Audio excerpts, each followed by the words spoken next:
All right, in this section, we're going to be talking more about polynomials, which is the fancy word for some of the things we've already looked at. For example, we had previously looked at x squared, and let me put the basic graph up here. And we had previously looked at x to the third, and these are two examples of polynomials. In general, anything of this form, let's say x squared, x to the fourth, x to the sixth, so on and so forth, x to the third, x to the fifth, x to the seventh, you get the idea. These are what we call polynomials. And in general, even-powered polynomials look similar, not exactly the same. Their scaling is different, but they look similar in terms of the graph. Same thing with the odd-powered polynomials. And in this introductory video, I just want to put some definitions here. I'll just put that word once here. Some of these are definitions, some of these are just facts, some of these are just things I want you to know about these polynomials. Let's start with the degree of a polynomial.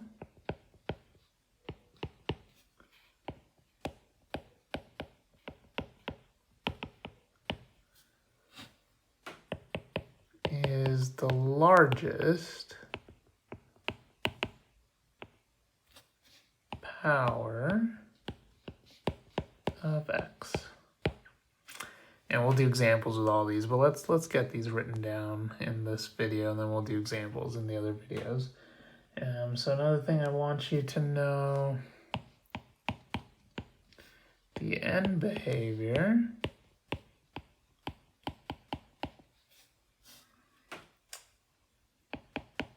is represented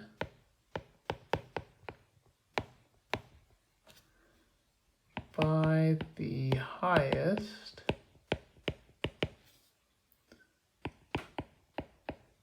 term of a polynomial. And one thing we're going to do in this section is we're going to look at the graphs of more complicated polynomials, so that, more complicated than just x squared or x to the third or x to the fourth or x to the fifth. We'll look at, not really transformations like we did before, but just more complicated polynomials. And this concept called end behavior, that'll come in handy when we try to figure out what the end of the graph looks like. And by that I mean the left end of the graph and the right end of the graph. And let's see here. The roots, or zeros,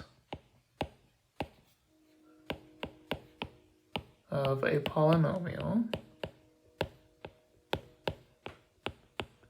are its x-intercepts.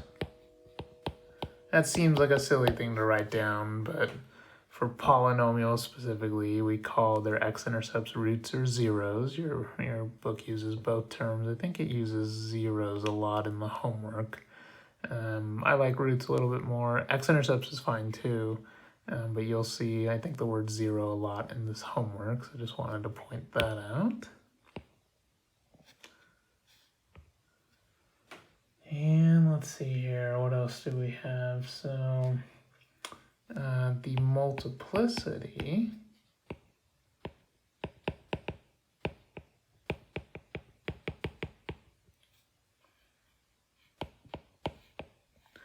of an x-intercept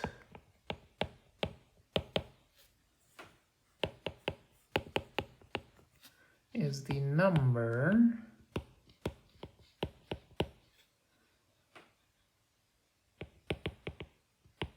of times it occurs. And we'll take a look at examples that'll talk all about that.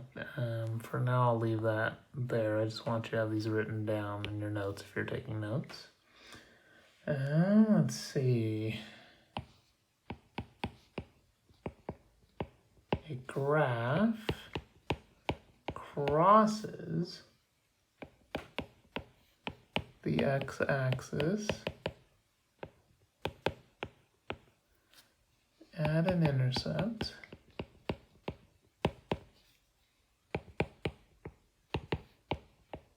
that has odd multiplicity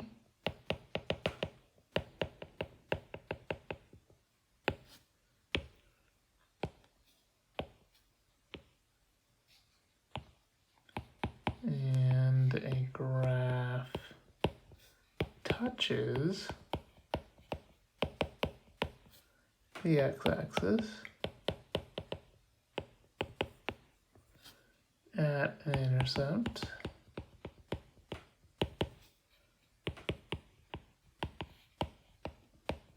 that has even multiplicity.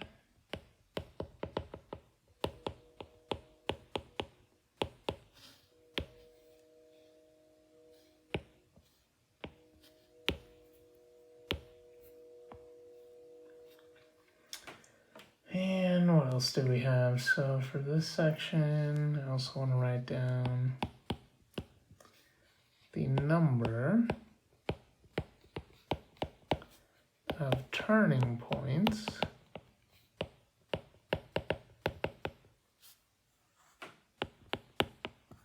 of a polynomial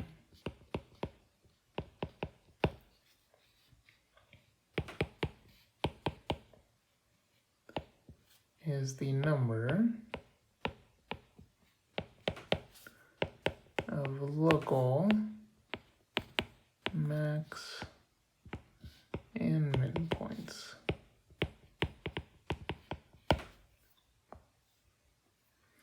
And one last one. The maximum number of turning points